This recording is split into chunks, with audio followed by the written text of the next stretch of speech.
Welcome to toy-polloi. Parental guidance. This video contains scenes of Lego destruction. Hello and welcome to another video from toy-polloi, and this is a special exclusive video for my Patreons and YouTube channel members. Now, a few weeks back you'll have seen that I got one of my grail toys back in my collection, which was these Tomy wind-up Doozers.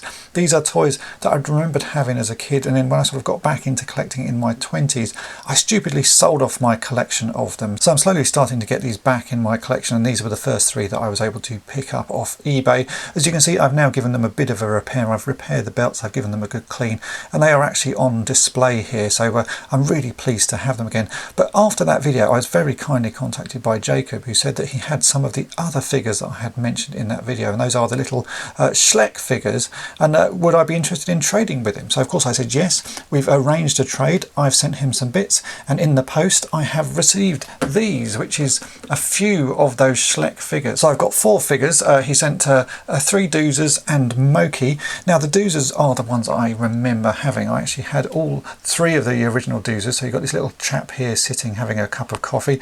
You've got this guy on the radio, and then there's a third one using a sort of hammer or something like that. That one unfortunately Jacob didn't have, but he sent me these 2, and those are lovely. I'm really excited to see those again. They were exactly how I remember them. Now, I never had Moki as a kid, so this is a new one to me. You can see this is quite a nice figure, a little bit battered and worn, but you know, that's what these toys were supposed to be. They're supposed to be played with, and so you'd expect them to be a bit battered and worn. So that's a really nice one as well. That is new to me. I don't remember ever having that one. I think I had Red and Wembley and Uncle Travelling Max, so I possibly still need to get those. But one of the Doozers he sent me was this poor little chap. He's not in too bad a condition, obviously been played with, but the top of his little walkie-talkie, the antenna has been snapped off. So today I thought I'd do a quick video and we'll repair that. I'm not going to repair the paint because I like the fact these are all worn, but I thought I'd just at least repair his aerial so that it looks like his walkie-talkie is working.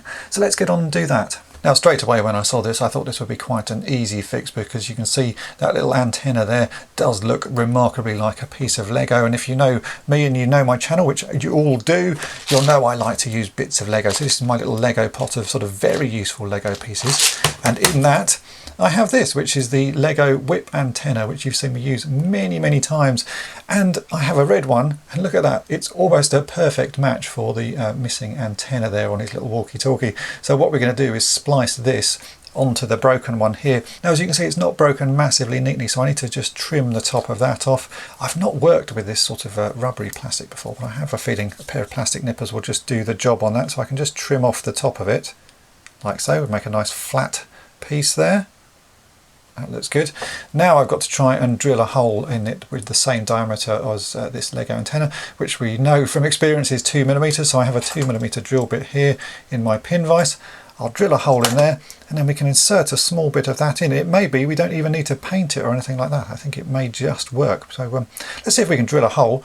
As I say, I've not really worked with this sort of rubbery plastic before, but I assume you can drill into it. We'll just give it a go.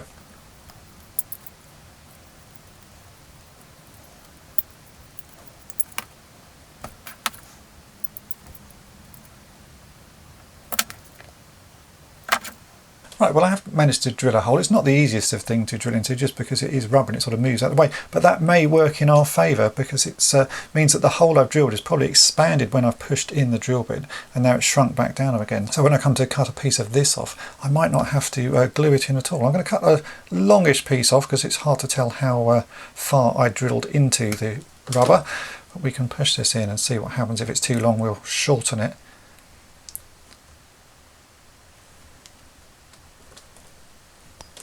Oh yeah, it's quite, as I say, it's quite tough. It's quite interesting to work with. But that's going in really firmly. I think that is a bit long, but it's really looking quite a lot like the original aerial, so I'm quite pleased with that. Let's just hold that up to the original. Yeah, that's not bad at all. A little bit long, so let's just trim off the end of that. I would say a little bit more like that, a few millimetres off the end. Let's insert that back in.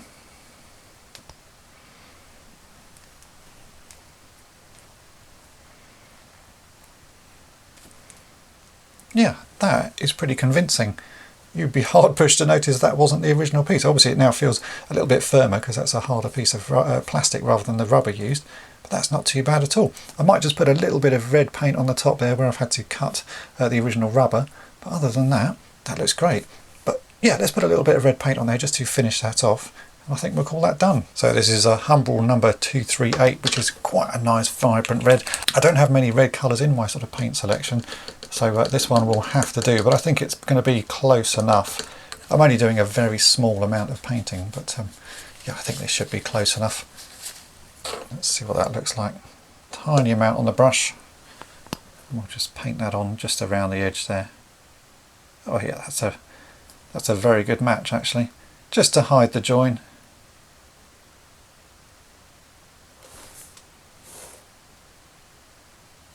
Yeah, look at that. Much better. And here we go. Here is the finished figure. It's this guy in the middle. I think that little piece of Lego really makes quite a difference. It was worth doing for the sake of 5 minutes of work there. I've managed to get a figure that looks really quite nice. As I say, I'm not that worried about the paint scratches on this. I like the fact that these have been sort of well played with. The ones that I had as a kid were looking a lot like this by the time I got rid of them. You know, they were well played with and well loved, and this just sort of reminds me of those days. So yeah, nice little fix there. A massive thank you again to Jacob for very kindly trading these with me. It's really nice to finally get these back in my collection. Hopefully in the next sort of few years I'll find them other ones that I need. I'm still after one wind-up Doozer, and there's still a few more of these Schleich figures that I'd like to get, but for now I've got quite a nice little collection here. I do want to say a massive thanks again for being Patreons and YouTube channel members. It really does mean a great deal to me. I hope you enjoy the videos I put out each week, and I also hope you enjoy these little extra ones that I've started filming to give you a bit of exclusive content. And just thanks again for supporting me here at toy-polloi. Thanks for watching. Thanks for watching toy-polloi. Subscribe for more great videos. You can also follow toy-polloi on Twitter, Facebook, and Instagram.